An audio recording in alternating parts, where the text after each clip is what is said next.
கோவையில நடைபெறும் புத்தொழில் மாநாட்டுல தொழில் முனைவோரை ஊக்கப்படுத்தும் விதமாக தமிழக அரசு 100 கோடி ரூபாய் ஒதுக்கியிருக்கு. மாநாட்டை தொடங்கி வைத்த முதலமைச்சர் ஸ்டாலின் இது குறித்த அறிவிப்பை வெளியிட்டாரு. கோவையில உள்ள புகழ்பெற்ற கொடிஷியா வளாகத்துல இந்த 2 நாள் மாநாட்டை முதலமைச்சர் தொடங்கி வைத்தாரு. அதற்கு பிறகு அவரு புத்தொழில் மற்றும் ஸ்டார்ட் அப் நிறுவனங்கள் தொடர்பான அறிக்கைகளை வெளியிட்டாரு.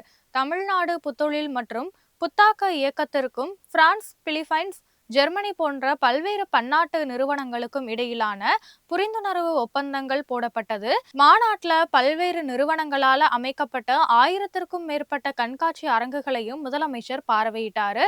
நிகழ்ச்சியில பேசிய அவரு, வரும் 2030ஆம் ஆண்டுக்குள்ள $1 டிரில்லியன் அமெரிக்க டாலர் பொருளாதார சக்தி கொண்ட மாநிலமாக தமிழகத்தை மாற்றணும் அப்படிங்கிற இலக்கை அடைவதற்காக அரசு முனைப்போடு செயலாற்றி கொண்டிருப்பதா குறிப்பிட்டாரு. இதோட தொடர்ச்சியாக கோவை, குறிச்சி சிட்கோ தொழில்பேட்டையில 126 கோடி ரூபாய் மதிப்பிலான தங்க நகை பூங்கா திட்ட பணிகளுக்கும் முதலமைச்சர் அடிக்கல் நாட்டினாரு.